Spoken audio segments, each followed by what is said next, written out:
Hello, AD. It's me, Rita. Welcome to my home. Thank you for coming all the way to England, London. Come on in. Today we are rating British singer, songwriter, and actress, one of the most successful female solo artists to come out of the United Kingdom. Miss Rita Ora's historic 1800s home in North London's Primrose Hill featured on Architectural Digest. So it was built in the 1800s, originally owned by an illustrator called Arthur Rackham, one of my favourite artists. He did all the illustration for Alice in Wonderland, Red Riding Hood. The house has a lot of energy. So Rita bought this home last year for £7.5 million. Now, I don't know much about the London real estate market, but I'm assuming with current mortgage rates where they're at, and the fact that the pound was crushed last year, she probably vastly overpaid, but when you're 30-something years old and worth around $30 million, I think she'll be fine. I'm not too concerned. Also, I guess when you got a chance to buy a 6-bedroom home, built in 1877 with all this history, in this location, you just got to jump on it.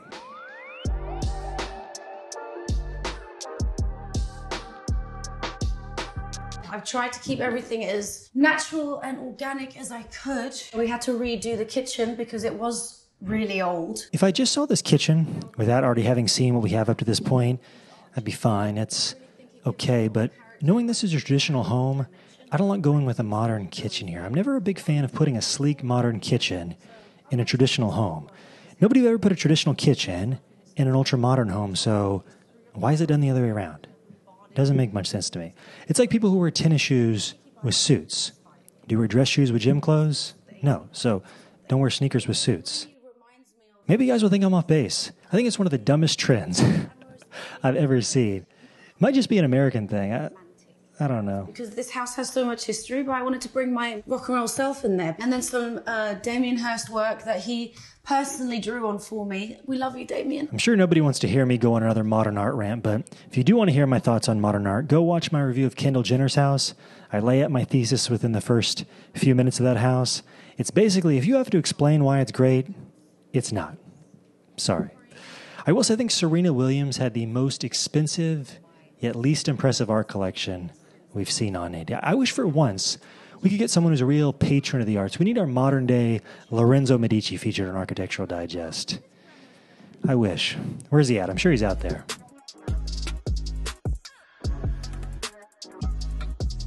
This is my living room. So here is kind of the traditional radiators. I love them just because of the simple fact that they're so old school and they're like really great. There are a lot of pros and cons with buying historic homes. You're going to inherit unbelievable history like this, but unfortunately, if you don't like that history, you can't just remove it. I mean, I guess you could, but you really shouldn't. Like, I personally don't love this room divider. It feels very churchy, very gothic, almost like a confessional. And then I also love the glass panes in the entry, which had the clock and the animals, but you can't remove that either. So my advice would be if you're unwilling to preserve the major historical items inside the home, even if you love the location, most of the features, the floor plan, you got to pass and let someone who appreciates it all like Rita buy it. You just see green and then you're sort of like, how is this in London? Like, by the way, we're in London, like in the city. Is insane. You're outside. Come on. That's incredible.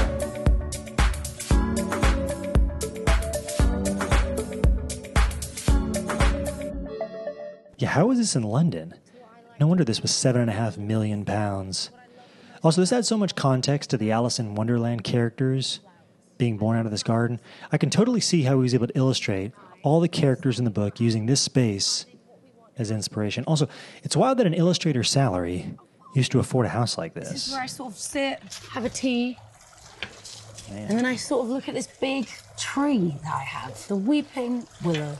This is the best outdoor space we've seen since probably the Padillakis? No, Vanessa Hudgens' house had the best outdoor space by far. If you haven't seen that review, you can go watch it after this. This is still really good, but Vanessa Hudgens' property was the Garden of Eden. Lemon trees, avocado trees, all types of citrus trees, these little pathways that winded you through to secret gardens, a carriage house where they used to store literal horse and carriages back in the day. It was incredible. Go watch that. Amazing. This is still great, though.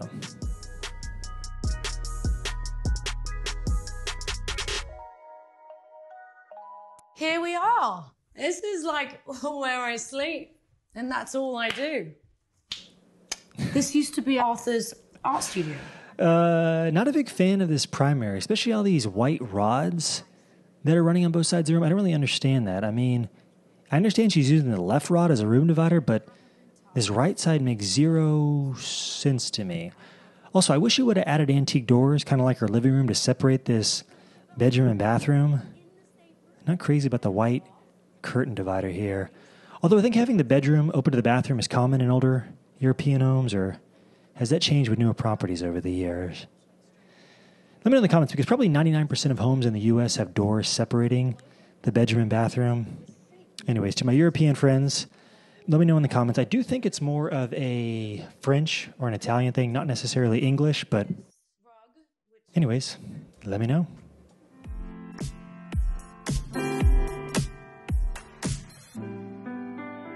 This is my little cave, my man cave, but woman cave. It's my cave. I think we've seen enough to make a decision here. Yeah, I'm going to score this house.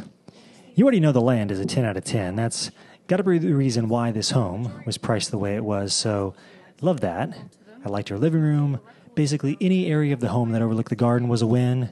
Now, as much as I appreciate the history in this house, the actual historical items, the stained glass, the storybook character window panes, the Victorian dividers, those weren't my cup of tea. So I'm going to go with a 7.4.